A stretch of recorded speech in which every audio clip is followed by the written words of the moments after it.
How's everybody doing? My name's Ben, and this is the special edition of Cupcake Collectibles' new Comics Day Haul with three of us. We got Dan. What's up, Dan? Hello. And look who's back. Lohit now has reside in our neighbor in the north, Maple Leaf Garden, Canada. How are you doing, Lohit? I'm doing good. I already did my Tim Hortons, so that's checked out. And I already did my poutine, so I'm Canadian now. Well, we miss you, buddy. So, yeah. All right, so Lohit, since you're the one that came back, I think you should start off, okay? What do you have, my friend? So we usually start these things with the DC books.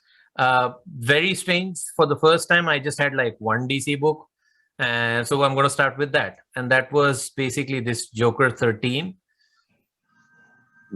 So, yeah. So this is a book about like, we've talked about this book many times in our stream, Ben.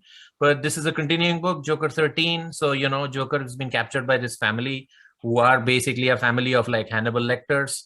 And of course, this female Bane called Vengeance. She shows up to the party, and it's all chaotic. There's a big lot of action scenes, and this Hannibal Lecter of a family, they want to kill the Joker and eat him for reasons which would be explained in the book. But overall, this is good. It's Tynian's probably last DC books before he departs. His Substack hiatus. I quite enjoy it. A lot of people had ups and downs with the book because they felt that this is not a Joker book. It was more of a Gordon book. This was the first issue where they didn't have any Commissioner Gordon at all. Well, I think that's one of the reasons why I dropped that book some months ago, because first of all, one of the main reasons the price is a $5 book. I don't think is warrant the value of the book. Right. And then, of course, it's not a legit Joker book because, it's not really focused on the Joker. Right. But if you like it, Lohit, are you going to continue buying it even with Tynian off the book? I think it's almost about to end because I think there'll be 2 more issues. So I was like, okay, since I'm going to do it, let's finish it off. Why not? Oh, they're going to end the series. Okay, that's cool. Yeah, that makes sense. Write it out. So yeah, that's my first DC book and the only DC book. Right. And yeah, did you guys have any DC books? Nope, I have no DC book this week. Oh, Dan, what do you got, buddy? I had one, and it's Justice League versus the Legion of Superheroes. Still buying that? I bought the first one, and I was kind of curious, so I added it to my list. I didn't read this one yet. It's only 6 issues, so if I end up pulling the whole thing, I'm not going to be upset about it. But isn't it written by Bendis? It is, and I know it's Bendis at DC. Whatever, it's fine. I get it. But the premise sounded interesting because I want to read more about the Legion of Superheroes. That's what got me to get the book. I didn't read this issue yet. The first issue kind of confused me a little bit, but it was on purpose. You're supposed to not know what's going on because it's setting everything up. So I'm curious what happens in this issue, and I probably will stick it out because it's only a 6-part series. There's a Gold Lantern, Dan. How bad can it be? And there's one good Bendis, supposedly good Bendis book out this week from DC. It's called Naomi Season 2, which I heard is pretty decent, but you had to buy the bad one. I saw it on the rack, but I wasn't gonna get it. I don't know enough about it. We will get you the trade paperback for Season 1 for your birthday. There you go. That'll work. All right, let's move on. Lohit, go on, continue. So I'm done with the DC. I think I got to move to Marvel. Okay. So I think Marvel, the first book was the Donny Cates Thor. So this was a good book. Dan, did you buy that book? I'm not reading Thor right now. It started way before I was getting into the singles like I am now, and I totally missed the wagon on it. Okay. So I think you can still catch it in a trade paperback or indeed, a collected edition or something. Yeah, it's definitely a series that I'm going to trade wait for. But I've heard fairly okay things about it. It's kind of hit or miss depending on who you are. So, but we loved it, right, Ben? I do enjoy this book, and it's leading to the next issue, which is the Legacy number 750. Now, this one is this continuation the battle between the God of Hammers and Thor. Now, immune with full Odin Force. Now he calls himself Thor Force. So he looks very badass. Like, you've seen this cover. That's his new armor. Also, he has some cool swords which he uses, including the one that Lady Sif uses, which is formerly used by Heimdall. Go on, Lohit, talk about this book. So this is again the conclusion of this arc called God of Hammers, where basically Mjolnir has taken like a physical form, and he comes over Thor and they have this big battle. And the reason why Mjolnir is upset with Thor is because he's no longer a warrior. He's become a king. He's chilling out. He's relaxed. He doesn't need to fight the big battles anymore. So Mjolnir challenges him, tries to invoke his spirit inside of him, his warrior spirit and stuff. And and basically Thor, this is the final issue. Thor going against Mjolnir with a full-on battle. And it's an explosive issue. The artwork is phenomenal. And as Ben mentioned, Thor uses not only the Odin Force, not only the sword of Heimdall, which is currently wielded by Lady Sif, but he also uses the Rainbow Bridge. That was a cool moment. The Bifrost, it's very cool. Yeah, the Bifrost Bridge, so he uses the Bifrost Bridge to basically lock up Mjolnir, the human form, the physical form of Mjolnir. So that was pretty cool. So there are a lot of dope action moments here, and Thor is Thor, so it's a good issue. And I like what they're going to do with the next one. That's like bringing all the old creators of Thor back into issue 750 just for a celebration kind of an issue. Yes, from Walt Simonson to Jason Aaron, all the Dan Jurgens and like JMS, everybody who had a really solid runs on Thor. They'll all be back for the next issue. Unfortunately, I have to tell you that since it's such a giant size issue, that book will cost you $8.99. It's a $9 book. Oh my gosh! God damn it, Marvel! Why you gotta be like that? Money troubles. Yeah, it better be like triple sized or something for that price. It will be. You'll be like, like, but still $9. Well, yeah, that one hurts. Absolutely, but I hope it doesn't have like if I don't buy that and I buy Thor 24, then I'm still able to follow it. I hope so. Yeah, but I'm not. I'm sure they're going to throw in some tidbits or some Easter eggs there, which is going to connect this to that and that to this. So yeah, probably. But looking forward to it anyway. Indeed. All right, what else you got? The next one I got is basically our Devil's Reign event. So Devil's Reign. You number 5, right? Yep, number 5. All right, one more issue to go. One more issue to go. Are you reading Devil's Reign? I have not. No, Lohit didn't have great things to say about it at first, so I just steered clear.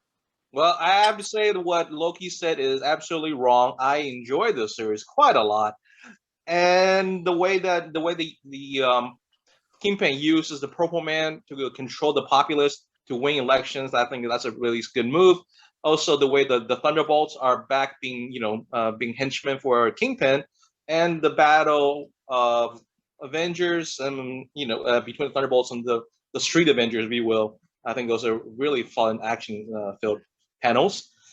And Chip Zdarsky is a good writer. I can't wait for him to start Batman soon. And the art is very Chesito art. Marco Cecchetto. Yeah. There you go. What Lohit said. Butchering the name completely. I'm sorry, Mr. Cecchetto. Okay, Cecchetto. I'm sorry, okay? Right. I'm sorry for butchering your name. Yes. There you go. Look, here's the thing. So this is one of those Marvel events which feels pretty average to me. It's the same repetition of Civil War all over again. Okay, all the heroes are outlawed. They're put in a prison, which they will easily escape. We all know this. Kingpin is a bad guy. He's using this Purple Man to control the city. We all know this. And, and he's going to get his ass beat. We already know that. So it's just dragging on and on and on. There are some good moments. I will agree to Ben. But then overall, it feels very, familiar. And, we've seen this. We've been there, done that kind of a feeling, So, but you drink a beer, you go to the bar the next weekend and you drink another beer. It's like that.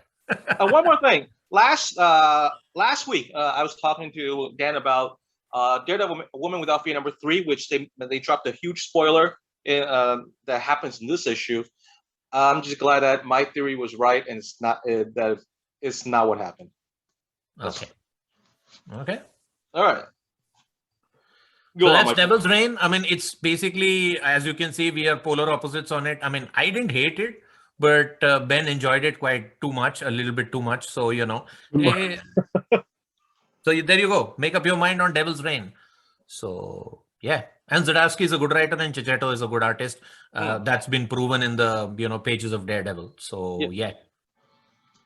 But I'll tell you the good part about Devil's Reign. So usually I am not the guy who buys in those tie-in issues, but for this one, I had to. So the next book is Devil's Reign, Moon Knight. Issue 1. I, of course, also bought Devil's Reign, Moon Knight, the one shot, because it's written by Lohit's favorite Marvel writer, Mr. Jelly McKay himself, who actually... featuring Lohit's favorite character, Moon Knight. Yes. Moon Knight is very hot right now. I'm actually currently selling a Funko Pop of Moon Knight on my eBay. Anyways. Way to plug it in, Ben. Way to plug it in. Huh? Are you plugging your eBay right now? No, I don't. You don't. There will be no link on the description box on my eBay store. Anyways, Lohit, go ahead. Talk about this book. You say you liked it? Tell us why. I loved it. I loved this book. Loved it. Absolutely. This is one of those Moon Knight where so Moon Knight is a very raw character. He's rough around the edges and all. So this issue deals with him being because of the events of Devil's Reign. In issue 1, he's basically captured by the Thunderbolts and he's put inside this prison. And this prison with all these super villains and superheroes thrown in together. So it's not Blackgate, but it's one of those kind of prisons. And so the whole idea is that, he goes against the Juggernaut, Kane Marco. And no, not the Juggernaut. Is not the Juggernaut? Maimon and Marco is not Kane Marco. They're two different characters, my friend. Is it? Okay. Yes. So basically he goes against one of the Marco brothers. So, Marco, all related. the Marco brothers are strong. They're not related, Lohit. They're different characters with just similar names. So I said one of the Marco brothers? No. Is he not related to the Juggernaut? I thought that was a Juggernaut. See, that's why you have an Marvel expert here to correct the Mr. DC expert. Thank you. Go ahead. So main Mountain Marco. So anyway, that's not the point. The point is that Moon Knight basically has to go against a big strong guy. Marco, there you go. A big guy, basically a generic big Marvel guy whom nobody cares about. That is true. No one cares about Main Mountain Marco. He's a C-list guy, but somehow he's a C-list guy. Yeah, right. Okay. Somehow he's because he's big and strong.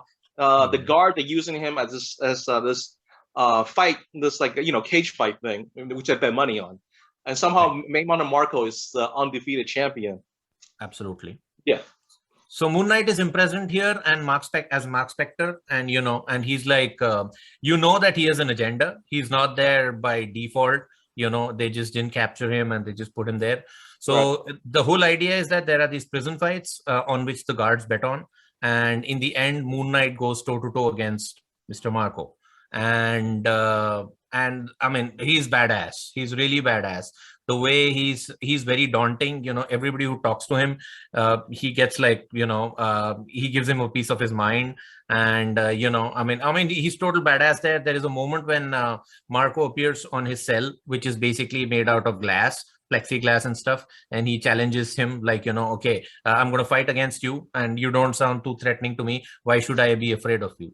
So what he does is he just blows on the on the glass surface and draws a moon symbol with 2 eyes, and with him staring back at him, and says, this is the reason why you should be afraid of me. And that's the whole that's the symbol you see of him wearing on the cover, with the moon symbol, the crescent symbol, and his 2 eyes. And I thought it was such a badass moment. I sent it to you on the group as well. So yeah, for me, this was a good issue. It's a one shot, of course. It doesn't matter if you read it or not, but I had a good time. Cool. Well, then for me, we'll continue. We'll talk about Devil's Reign.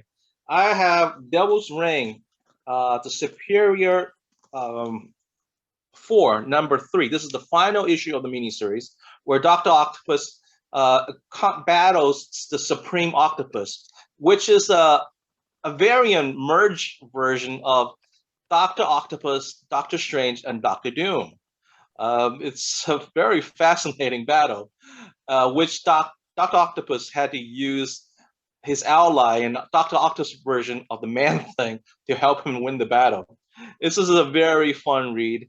If you like Doctor Octopus and wacky stuff, and wacky battles and wacky amalgamations, this, my friend, is a book for you. It's pretty well written, and the action in the panels are very well drawn. And it's only 3 issues, so it also helps you see the world of Doctor Octopus doing Devil's Reign. So I recommend this series. I think this is the reason why you write Devil's Reign, the whole event, because of the you're not wrong, because I think stuff. the way the Doctor Octopus is being used in Devil's Reign is very, very good. Right. Yeah. Right. I've heard good things about that run. So, yeah. All right. You got more Marvel, buddy? Yeah, I do. Okay. Actually, I guess the best Marvel book this week probably is Jason Aaron Punisher issue 1. Punisher issue 1. Dan, did you pick up Punisher issue 1? I opted not to. I was tempted, but I wasn't going to buy into the hype. It was okay. I mean, I know Lohit liked it. I thought it was good, but not great. They certainly put a lot of, makes you think about a lot of the things happening in this issue. I'm going to go to spoiler territory. Basically, the Hand has made the Punisher into their chief assassin. What do you call that, Lohit? Where like the Hand of the Beast or something? Yeah, which is like the master assassin. They're right. The assassination general, whatever term you put it. I thought it was good though. I didn't think it was great, but I do think it's a very good, very promising first issue. Especially this page 2, where they used some of the most famous scenes from the history of. I really love that panel, Benji. I mean, I think art is done by Jesus Ayas. I'm talking about this panel, okay? Oh yeah, that is such a fantastic panel. Which they use like all the cool covers and image they used throughout the years of Punisher history, including Punisher Max. Yeah, including Punisher Max, of course. It's got the Tim Bradley cover over there. So I thought that part was really cool. That was really cool. I really enjoyed that. So right. Yeah. For me, overall, this issue is like, I mean, it puts Punisher in a different place where he usually isn't. Like, he's still killing criminals. There are some badass moments where, he's taking out these group of bad guys who are like, trying to import all these weapons. And he goes to this weapons facility and he just decimates them with just a samurai sword. And, and they explain why he has the devil horns now on his skull. And they kind of relate it to the Hand because he is the Hand of the Beast now. So, I kind of dug it. And they also touch upon, the moment when his family gets gunned down.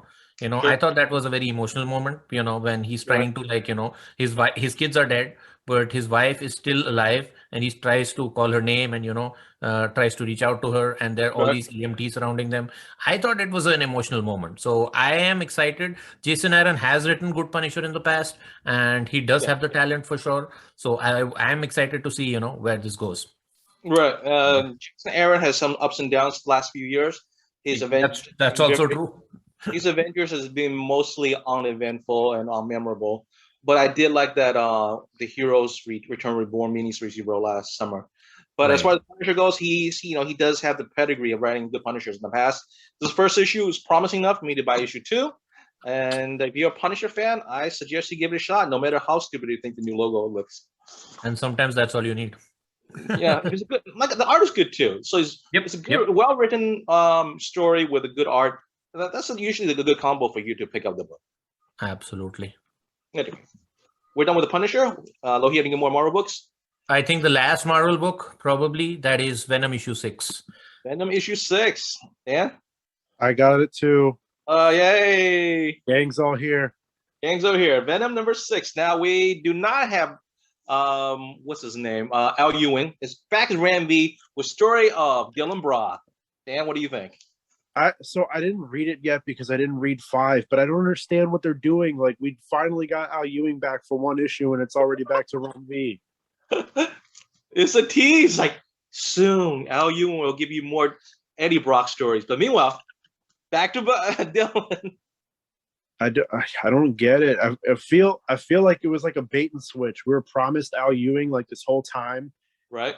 and like I don't care that much. Like I didn't buy the book for Al Ewing, but it feels so weird to market it that way. And then he's only been on 2 issues, and we're already on number 6.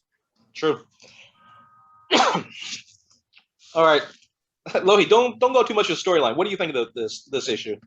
It was average, man. I mean, they put him into this completely different landscape altogether. All of a sudden, there's no explanation. He's just there, and this biker gang thrown in. I mean, Dylan Brock is not that interesting a character to carry a book on his own.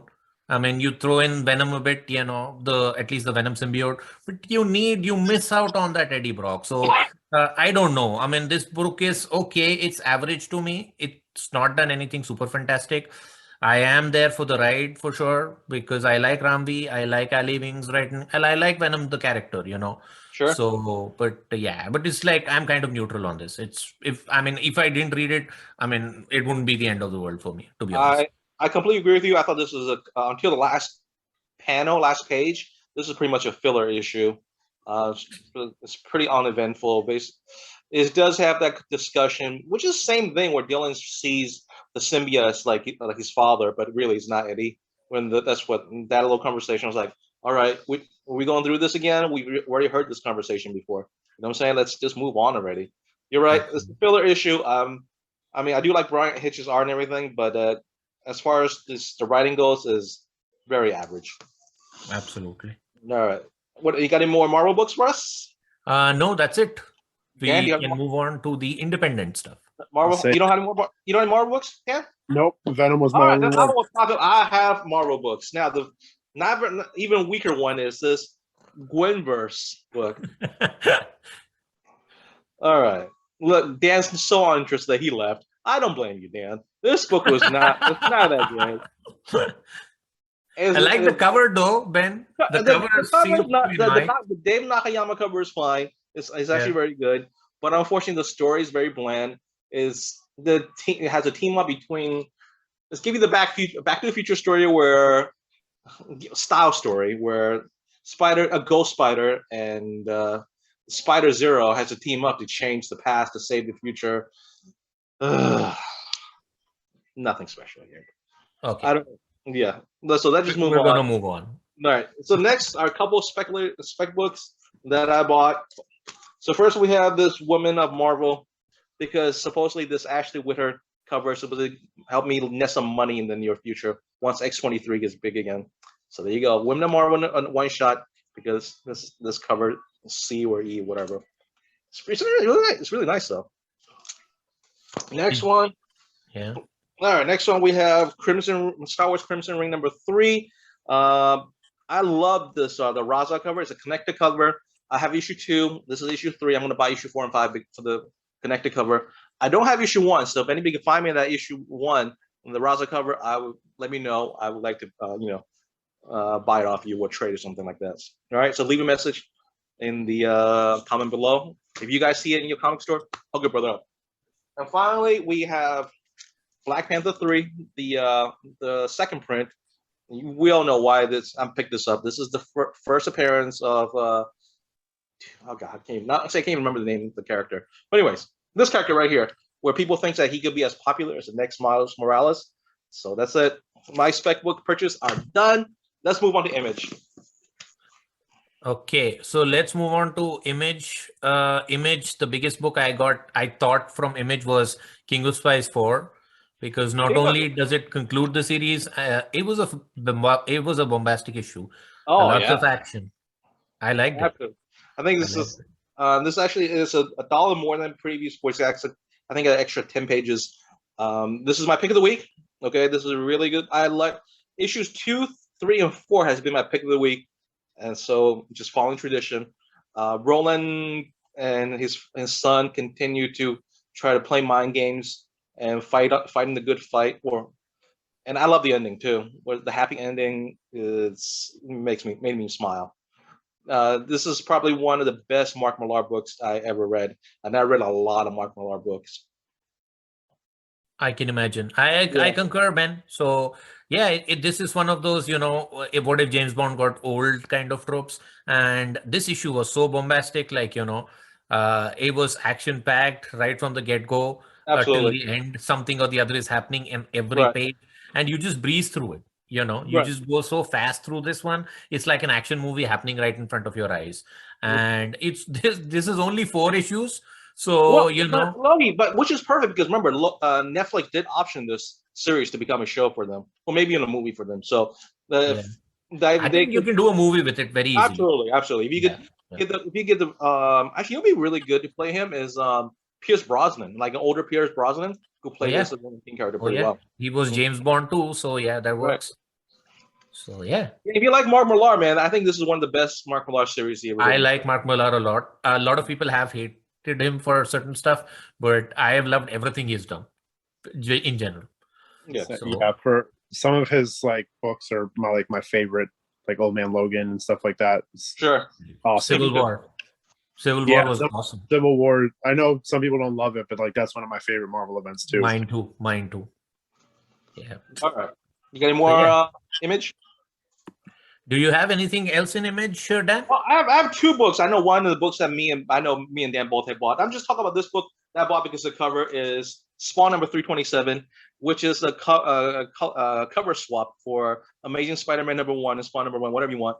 It's by the master himself, Tom McFarlane. I bought it for the cover, and that's it. All right, I'm done. Next. So I also have a Spawn for you. I got the Gunslinger Spawn issue 4. I just love this cover. I just had to buy it. It's Brett Booth on the artwork, and I think Brett Booth is doing quite good on the Spawn books. He's a phenomenal artist. I'm sure Sam will be proud to hear us buying these Spawn books. That's true. Okay, so what is next, Ben? So I don't have anything else in Image. Dan, do you have anything else in Image?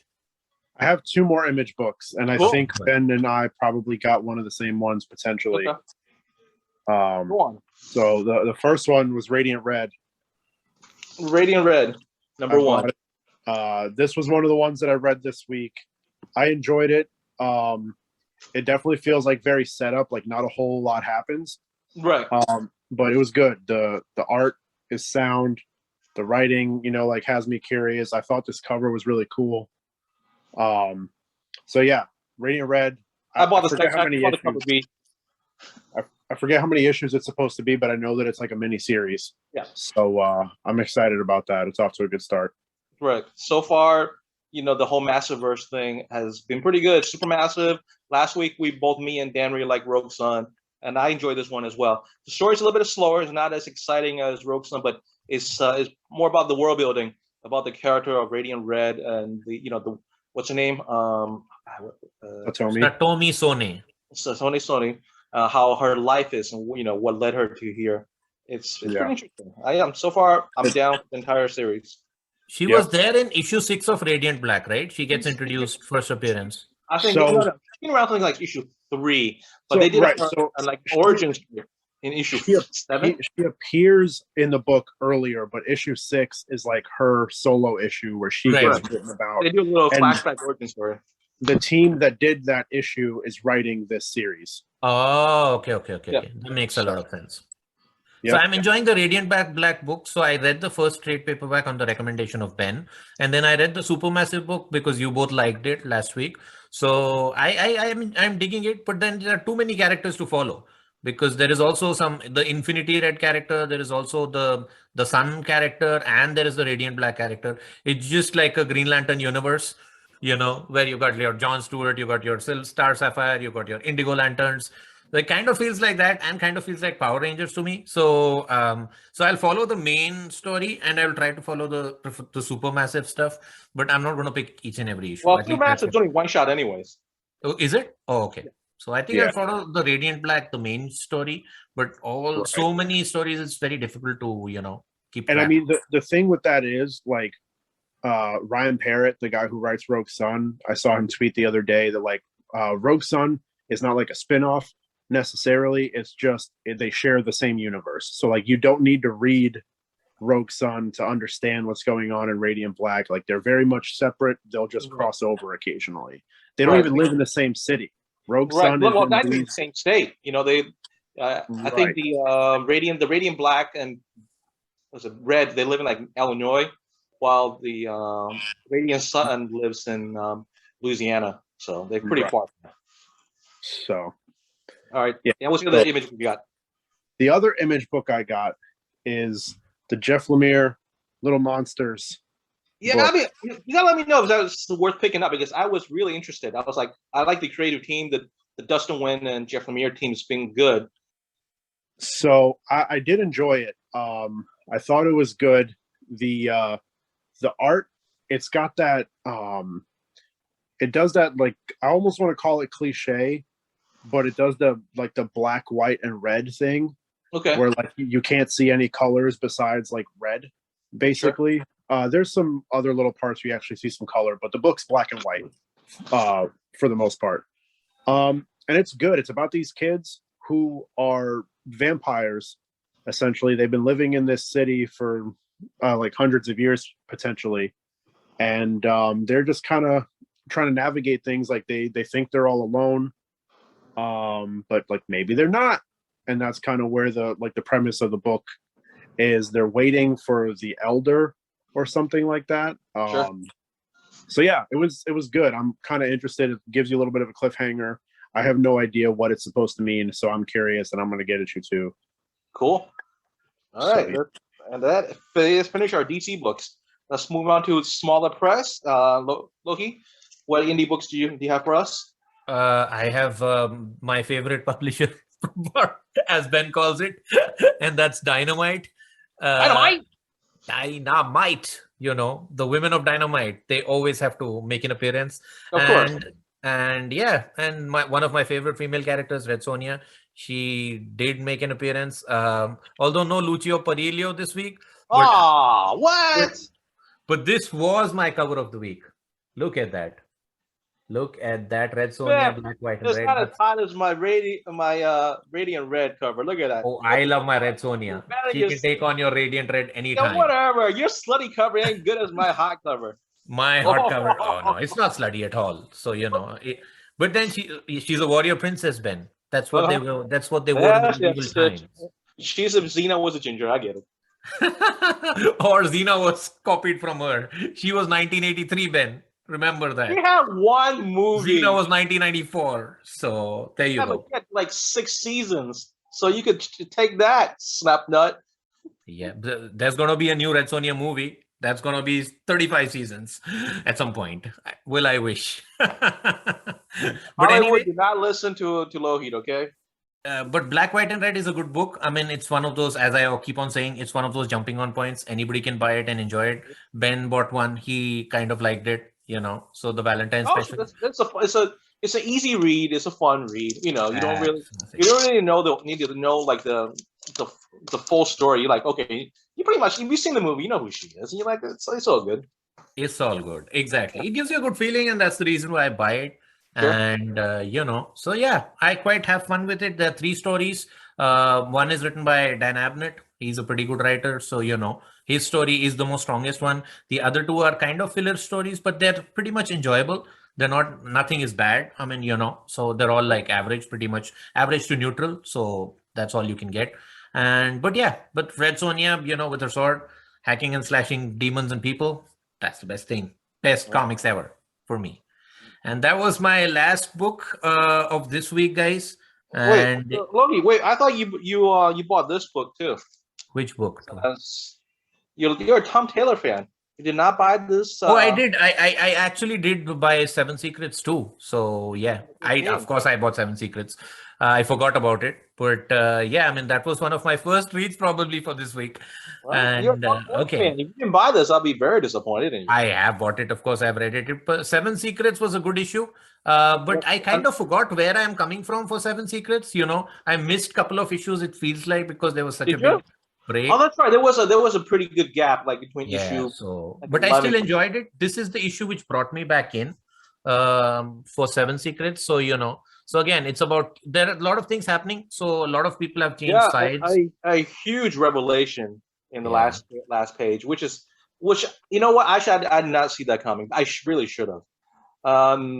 I think this is one of the most action-packed. Even I should have seen that revelation coming. So that's the big revelation at the end.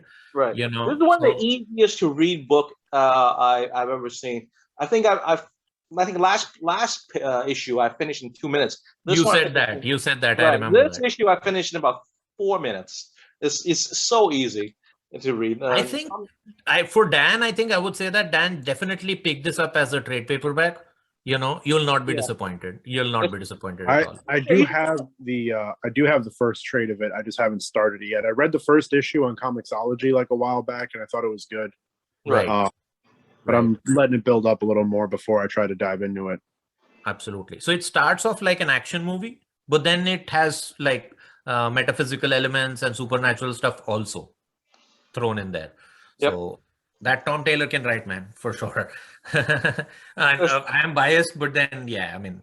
Again, I'm not going to argue with you because outside that the current Superman story, I've liked everything else he's written. And of course, next week his Nightwing comes out. When I'm every month I'm excited to read his Nightwing. You know. On that note, guys, I'm going to sign off, but you guys carry on. You know, all right, we'll do this with you. Well, next week will probably just be Lohit and Dan because I only got 4 books, and so I will be taking a break. Yeah, we'll see. We'll see. All right, guys. All right, enjoy your dinner, buddy. Welcome back. Thanks, man. Peace. Bye. All right. So once again, Dan, what indie books did you buy? So I'll start off with the book that I read. The rest I haven't yet. Okay. Lunar Room #3. I don't know what's going on with this book anymore. This issue honestly confused the shit out of me. And it's kind of starting to lose me. I don't know what's going on. I feel like it's been like 2 months since I read the last issue. And I don't know if I'm going to keep getting it. Like maybe I'll let it drag out to like issue 5. But if it like doesn't hook me, I think I'm done. It's not doing anything for me. If you're not familiar with what the story's about, this woman, Cynthia Breaker, she used to be a werewolf and now she's not. She was like cursed or it's gotten this like enchantment on her or something. So she no longer has access to like her werewolf powers or whatever you want to call it. But this guy who I'm not sure if he's good or evil yet, they're kind of leaving that ambiguous, has this like magic artifact that kind of let her tap into that power again for a little bit. So she's like, wait, no, I want that back. Like, because the first issue was interesting because it was about her dealing with the fact that she's no longer a werewolf and she's not able to do all the things that she did. Like she was this super badass, like alpha woman type thing. And she's like a shell of herself without the werewolf abilities. So like that taste of having it again, she's like, I need that. Like I need to, whatever this guy wants, like I'll help him, blah, blah, blah kind of thing. And now like, I don't really know what's going on. Like they introduced the big bad in the last issue. Okay. But like this issue, I don't know what's going on anymore. It's a mess. That's disappointing, especially you enjoy the early issues. As the series progresses, you start losing interest in that. That really sucks. I've been there. Yeah. I mean, it's not terrible. It's just okay. So, right. Yeah. But you want to save a little money. If it's not doing it for you, might as well. There's no reason to continue on. Right. Exactly. I'm saying my pull list has gotten long enough. I'm not going to miss the book if I take it off. So. What else did you buy? So 2 books that I bought. The reason I'm saying 2, it's because like they're kind of the same book, but also not really. All right. Is We Live. Oh yeah. Age of the Palladians. This cover is trifold. Right. Now Dan, here's the thing.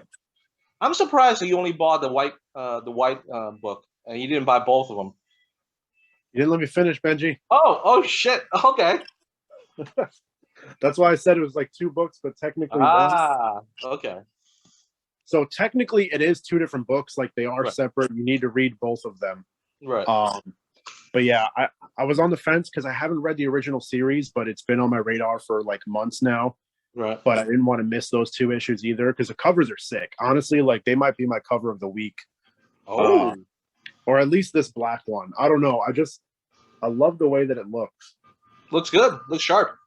Let's say, and I like the the like neon colors like bouncing off the black in the background. I really dig it. And I mean, this one's cool too. I think I prefer the black, but whatever this thing is looks freaking awesome. Look, that's probably one of the villains. I'm sure it is. It looks like a villain. But yeah, so I don't know a whole lot about the book yet. I just bought it because it looked awesome and I want to read the first series. Cool. So I got one other All right. indie publisher book, and I have a strong feeling that you bought it as well. Did you get Primo's #2? I did buy Primo's #2. You I know, didn't get here's to the read thing. this yet. I'm not. I'll go. I won't go too much into it. You know what's funny? When I saw this, right? You know they released 2 editions of it. They have the English version and the Spanish version, right? Yeah. When I saw like the Spanish version, I was like, "Oh my god, Midtown Comics gave me the wrong version. Am I getting the Spanish version?" No, but this is the English version. I was worried about the same thing. I actually, while we were sitting here, I was like, "Wait a minute, is this the Spanish version?" And I flipped it open, and like the first, I was like, "Oh, okay, no, it's not." But No, I had the same exact thought. That's funny. It's a 4-issue miniseries, and this one sets up the they did more origin story with the 2 brothers. It's very good, and then they also start doing a little backstory with one of the cousins too, and yeah, dude, you read issue 1 at this point, right? I haven't. No, I forgot, and I didn't realize that #2 was coming out this week, so I messed up. But I got issue 1 sitting in this pile right to my left, and I'm gonna get to it before issue 3 because it was your pick of the week last month or like the month before. Issue 1 is very good, and this is issue 2 is a very strong follow up too. I like this a lot. Since you didn't read it, I won't get into it. But the basic premise, two brothers from back in the past of the Mayan Empire. They have their spaceship. And they go to see the stars. I mean, the gods, which is aliens. They learn technology from them. They come back. Unfortunately, their civilization has been destroyed by the Spaniards and the conquistadors. And one of the brothers wants to continue the mission by uniting the world. The other brother wants revenge by destroying, the people that's responsible. So that's the basic premise for the story. And this continuation of that explains more about the 2 brothers and their descendants that's supposed to help them for the mission. Good stuff. Yeah, no, I'm really excited about it. Like I said, I flipped through this page and I thought the art was pretty good. The art is good. So I'm very intrigued because it's not often that you'll see like comics about like Mayan mythology or like history or like anything like that. Right. So I think that's and really cool. Also, one thing is that they try to connect that to the current events, how like the politics and stuff like that too, how it works out. So it's cool. And also a lot of action, and we'll see what happens next issue. Now, hopefully, you'll be ready to reissue. Yeah, you got a month, so you take your time. Yeah, exactly. Do you have anything else? Because that was everything. I do. One more book. This is issue 3. No, issue 3 of Apache Delivery Service by Dark Horse Comics. Written by Matt Kent, and it's very good. Have you heard of this book? I have. I think because of you. I've seen it in my shop too. I remember flipping through issue 1, I think, and it wasn't super appealing to me. But you know what? I agree with you because this is the same team that put out Fear Case last year, and I didn't really care for the art for that. But I do like Matt Kent's writing. I think his art a little bit better in this one than it was in Fear Case. I forgot the artist's name. But anyways, continuation of their search for Nazi gold hidden by the Japanese. How about that, huh? Yeah. Nazi gold hidden by the Japanese in Vietnam. There you go. And during the middle of the Vietnam War too. So this issue is they continue. They've escaped their captures, and the main guy. Ernie? Yeah, I think Ernie. He's the Native American American GI, but he got captured and got freed by this guy who's like, told him the story of the Nazi gold, and hell, he said we'll share it once we find it. And this issue they have a real leadway on where the gold is, so they're on their way. Hopefully they get their gold and become rich. Oh, yeah, also there's our magicians. Magic and witches involved too. Oh, that's different. I mean, Yeah. I don't know, but I guess, finding the gold and getting rich is always the dream, right? That's right. And then there's like a cliffhanger on what kind of person that the guy that had that tried to find the gold is, and he's not a very nice person. Oh, well, of course not. Why would he be? Right. All right. Well, I guess that wraps this up for us. Yeah, and I think if you're not impressed by the art, you can skip it. It's fine. It's a good story, but it's not a must have. But I do like Matt Kinn's writing mostly, so I picked it up and I've been enjoying it. Oh, that's good. I'm glad.